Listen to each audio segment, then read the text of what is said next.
जय श्री राधे कृष्ण। आप सभी का आपके अपने YouTube चैनल पे बहुत बहुत स्वागत है। आइए आज आप सब सुनेंगे हरितालिका तीज व्रत की कथा। आप सभी माताओं बहनों को हरितालिका तीज व्रत की ढेर सारी शुभकामनाएं। आप सभी के जीवन में भगवान शिव माता पार्वती की कृपा से आप सभी को सभी प्रकार के सुख और समृद्धि की प्राप्ति हो। भगवान शिव माता पार्वती आप सभी के इच्छाओं को पूर्ण करे। हरितालिका तीज का व्रत जो कि हर वर्ष भाद्रपद माह के शुक्ल पक्ष की तृतीया तिथि के दिन इस व्रत को धारण किया जाता है। इस व्रत को खासकर स्त्रियां अपने पति की लंबी आयु के लिए तथा अपने पारिवारिक जीवन की खुशहाली के लिए इस व्रत को धारण करती हैं। वहीं पे कुमारी कन्याएं इस व्रत को मन इच्छित वर की प्राप्ति हेतु धारण करती हैं। यह व्रत भगवान शिव जी को अति प्रिय है। पूर्व समय में इस व्रत को स्वयं माता पार्वती जी ने भगवान शिव को पति रूप में पाने के लिए इस व्रत को धारण किया था। यह व्रत जो कि अखंड सौभाग्य को प्रदान करने वाली तथा सभी प्रकार के मनोरथों को प्रदान करने वाली है। इस व्रत में दिन रात्रि निर्जला रह करके इस व्रत को धारण किया जाता है। इसमें अन्न और जल दोनों का ही त्याग करना पड़ता है। इस दिन जो कि दिन और रात्रि जहाँ तक हो सके जागरण करते हुए समय को व्यतीत करना चाहिए। इससे अनंत फलों की प्राप्ति होती है। तो आइए सुनते हैं हरितालिका तीज व्रत की कथा। अगर आप हरितालिका तीज व्रत कथा के लिए ब्राह्मण दक्षिणा, अन्नदान, वस्त्रदान आदि के लिए देना चाहते हो तो आप अपनी श्रद्धा और सामर्थ्य के अनुसार हमें डिस्क्रिप्शन में जाकर के वहां से गूगल पे, फोन पे या अकाउंट नंबर के माध्यम से आप अपनी श्रद्धा और सामर्थ्य के अनुसार हमें ब्राह्मण दक्षिणा प्रदान कर सकते हैं। तो आइए सुनते हैं हरितालिका तीज व्रत की कथा। तो बोलिए प्रेम से भगवान भोलेनाथ की जय, माता पार्वती की जय, भगवान गणेश की जय, सर्वदेवी देवता की जय। सूत जी कहते हैं कि मंदार की माला से जिन पार्वती जी का केशपाश अलंकृत है और मुंडों की माला से जिन भगवान शिव जी की जटा अलंकृत है, जो पार्वती जी दिव्य वस्त्र धारण की हैं और जो भगवान शिव जी दिगंबर हैं, ऐसे श्री पार्वती जी तथा भगवान शिव जी को मैं प्रणाम करता हूँ। रमणीक कैलाश पर्वत के शिखर पर बैठी हुई श्री पार्वती जी कहती हैं कि हे महेश्वर, हमें कोई गुप्त व्रत या पूजन बतलाइए जो सब धर्मों में सरल हो, जिसमें परिश्रम भी कम करना पड़े लेकिन फल अधिक मिले। हे नाथ, यदि आप मुझ पर प्रसन्न हो तो यह विधान बतलाइए। हे प्रभु, किस तप, व्रत या दान आदि से मध्य और अंत रहित आप जैसे महाप्रभु हमको प्राप्त हुए हैं। श्री शिव जी बोले कि हे देवी सुनो, मैं तुमको एक व्रत जो मेरा सर्वस्व और छिपाने योग्य है लेकिन तुम्हारे प्रेम से वशीभूत होकर मैं तुम्हें बतलाता हूँ। जैसे नक्षत्रों में चंद्रमा, ग्रहों में सूर्य, वर्णों में ब्राह्मण, देवताओं में विष्णु भगवान, नदियों में गंगा, पुराणों में महाभारत, वेदों में सामवेद और इंद्रियों में मन श्रेष्ठ है। सब पुराण और वेदों का सर्वस्व जिस तरह कहा गया है, मैं तुम्हें एक प्राचीन व्रत बतलाता हूँ। एकाग्र होकर सुनो। जिस व्रत के प्रभाव से तुमने मेरा आधा आसन प्राप्त किया है वह मैं तुमको बतलाऊंगा, क्योंकि तुम मेरी प्रेयसी हो। भाद्रपद मास में हस्त नक्षत्र से युक्त शुक्ल तृतीया तिथि को उसका अनुष्ठान मात्र करने से स्त्रियां सब पापों से मुक्त हो जाती है। हे देवी, तुमने आज से बहुत दिन पहले हिमालय पर्वत पर इस व्रत को किया था, वह वृतांत मैं तुमसे कहूँगा। पार्वती जी ने पूछा कि हे नाथ, मैंने क्यों यह व्रत किया था, वह सब आपके मुख से मैं सुनना चाहूंगी। भगवान शिव जी कहते हैं कि भारतवर्ष के उत्तर की ओर एक बड़ा रमणीक और पर्वतों में श्रेष्ठ हिमवान नामक पर्वत है। उसके आसपास तरह तरह की भूमियां हैं, तरह तरह के वृक्ष उस पर लगे हुए हैं। नाना प्रकार के पक्षी और अनेक प्रकार के पशु उस पर निवास करते हैं। वहां पहुंचकर गंधर्वों के साथ बहुत से देवता, सिद्धचारण, पक्षीगण सर्वदा प्रसन्न मन से विचरते हैं। वहां पहुंचकर गंधर्व गाते हैं, अप्सराएं नाचती हैं। उस पर्वतराज के कितने ही शिखर ऐसे हैं कि जिसमें स्फटिक, रत्न और वैदुर्य मणि आदि की खानें भरी पड़ी हैं। यह पर्वत ऊंचा तो इतना अधिक है कि मित्र के घर की तरह समझकर आकाश का स्पर्श किए रहता है। उसके समस्त शिखर सदैव हिम से आच्छादित रहते हैं और गंगा जल की ध्वनि सदा सुनाई देती रहती है। हे पार्वती, तुमने बाल्यकाल में उसी पर्वत पर तपस्या की थी। 12 वर्ष तक तुम उल्टी लटक कर केवल धुआं पीकर रही। 64 वर्ष तक सूखे पत्ते खाकर रही। माघ मास में तुम जल में बैठी रहती और वैशाख की दोपहरिया में पंचाग्नि तापती रहती थी। श्रावण के महीने में जल बरसता तो तुम भूखी प्यासी रहकर मैदान में बैठी रहती थी। तुम्हारे पिता इस तरह के कष्ट सहन को देखकर बड़े दुखी हुए। वे चिंता में पड़ गए कि मैं अपनी कन्या किसको दूं। उसी समय नारद जी वहां आ पहुंचे।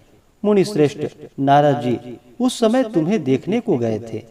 नारद को देखकर गिरि ने अर्घ्य, पाद्य, आसन आदि देकर उनकी पूजा की और कहा कि हे स्वामी, आप किस लिए आए हैं? मेरा अहोभाग्य है, आपका आगमन मेरे लिए अच्छा है। नारद जी ने कहा कि हे पर्वतराज, सुनो, मैं विष्णु भगवान का भेजा हुआ आपके पास आया हूँ। आपको चाहिए कि यह कन्या रत्न किसी योग्य वर को दें। भगवान विष्णु के समान ब्रह्मा, इंद्र और शिव इनमें से कोई नहीं है।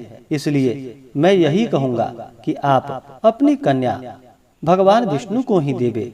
हिमवान ने कहा कि भगवान विष्णु स्वयं मेरी कन्या ले रहे हैं और आप यह संदेश लेकर आए हैं, तो मैं उन्हें अपनी कन्या दूंगा। हिमवान की इतनी बात को सुनकर मुनिराज नारद आकाश में विलीन हो गए। वे पीतांबर, शंख, चक्र और गदाधारी भगवान विष्णु के पास पहुँचे। वहां हाथ जोड़कर नारद जी ने भगवान विष्णु से कहा कि हे देव, सुनिए, मैंने आपका विवाह पक्का कर दिया है। उधर हिमवान ने पार्वती के पास जाकर कहा कि हे पुत्री, मैंने तुम्हें भगवान विष्णु को दे डाली। तब पिता की बात सुनकर तुम बिना उत्तर दिए ही अपनी सखी के घर चली गई। वहीं जमीन पर पड़कर तुम बड़ी दुखी होती हुई विलाप करने लगी।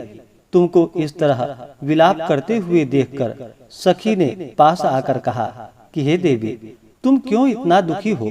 इसका कारण बतलाओ। तुम्हारी जो कुछ इच्छा होगी मैं यथाशक्ति उसको पूरा करने की चेष्टा करूंगी, इसमें कोई संशय नहीं है। पार्वती जी बोली, मेरी जो कुछ अभिलाषा है उसे तुम प्रेम पूर्वक सुनो। मैं एकमात्र शिव जी को अपना पति बनाना चाहती हूँ, इसमें कुछ भी संशय नहीं है। मेरे इस विचार को पिताजी ने ठुकरा दिया है, इससे मैं अपने शरीर को त्याग दूंगी। पार्वती जी की इस बात को सुनकर सखियों ने कहा कि शरीर का त्याग न करो, चलो किसी ऐसे वन को चले जहाँ पिता को पता न लगे। ऐसी सलाह कर तुम वैसे वन में जा पहुंची। उधर तुम्हारे पिता घर घर तुम्हें खोजने लगे। दूतों द्वारा भी खबर लेने लगे कि कौन देवता या किन्नर मेरी पुत्री को हर कर ले गया है।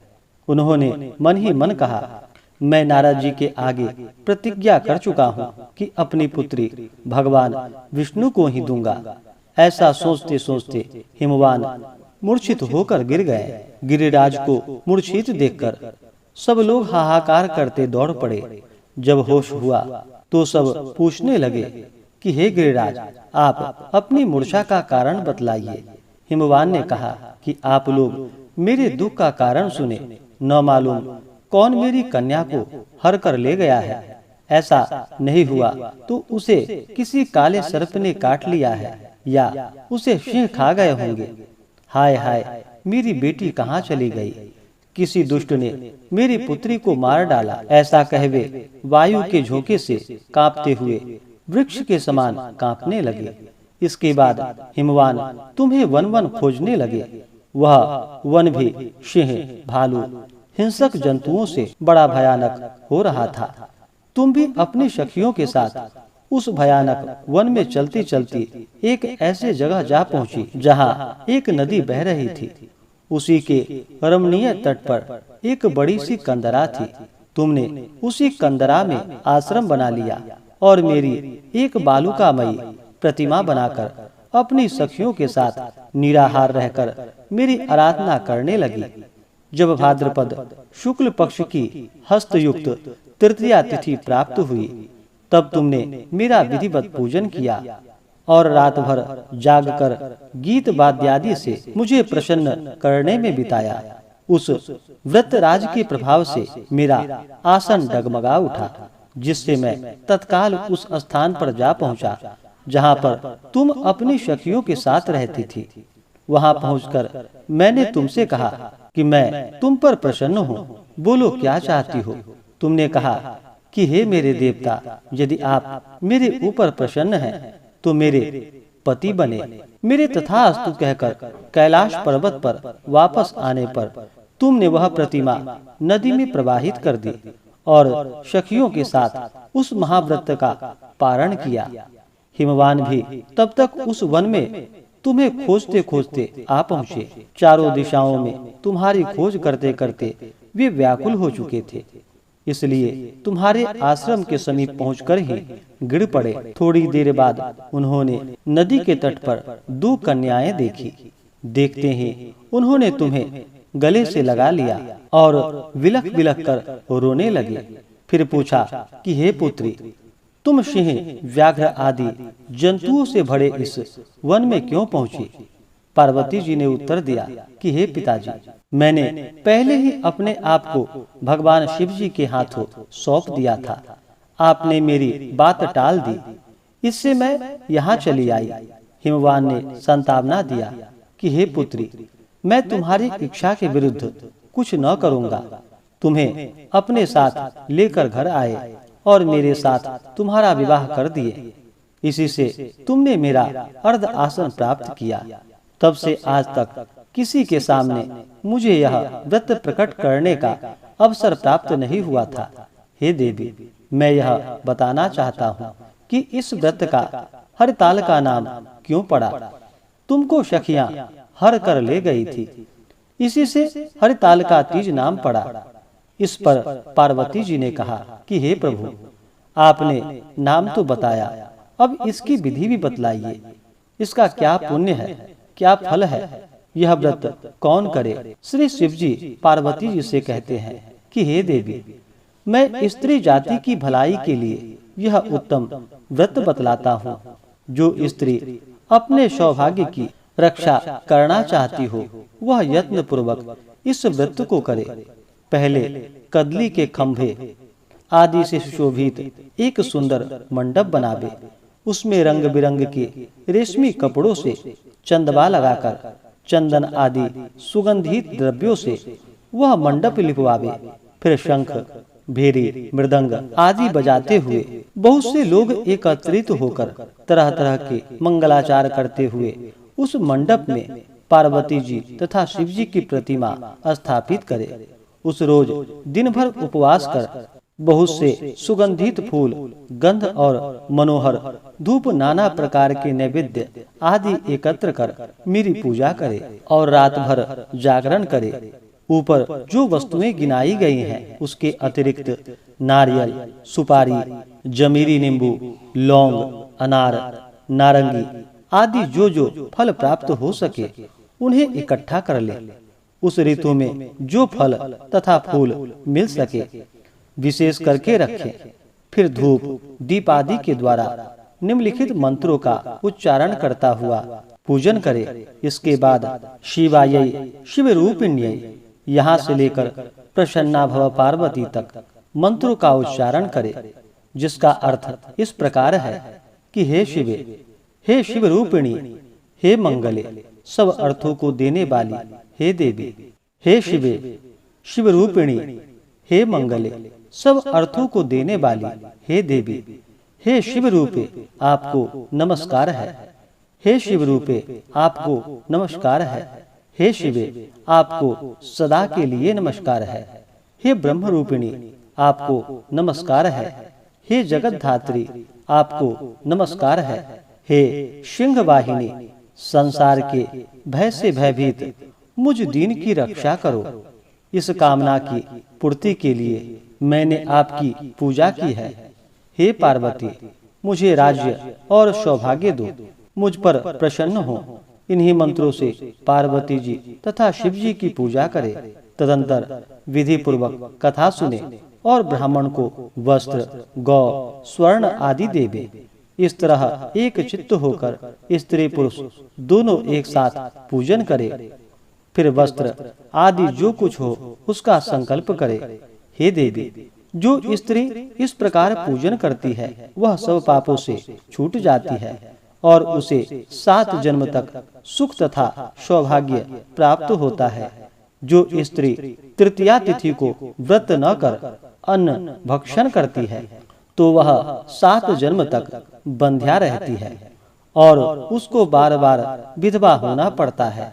वह सदा दरिद्री, पुत्र शोक से व्याकुल, स्वभाव की लड़ाकी, सदा दुख भोगने वाली होती है और उपवास न करने वाली स्त्री अंत में घोर नरक में जाती है।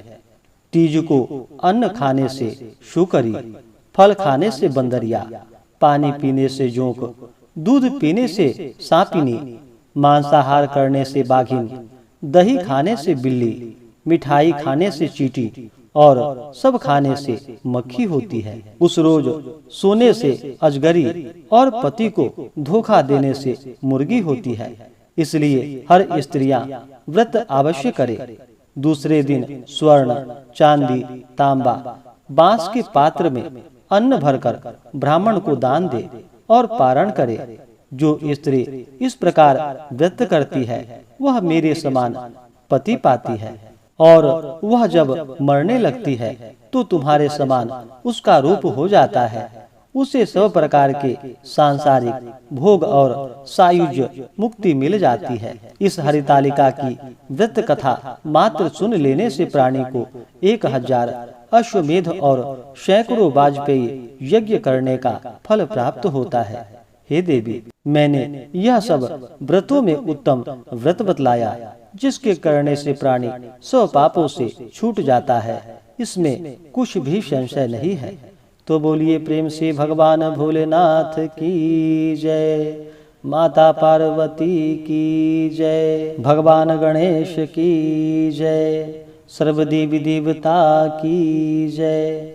इसी प्रकार से जो भी भक्त सच्ची श्रद्धा के साथ, नियम और निष्ठा के साथ हरितालिका तीज का व्रत करते हैं तो इस व्रत के प्रभाव से सौभाग्य अटल होता है, दाम्पत्य जीवन खुशहाल होता है, कुमारी कन्याओं को मन इच्छित वर की प्राप्ति होती है तथा भगवान शिव जी अपने भक्तों के सभी प्रकार के मनोरथों को सिद्ध कर देते हैं।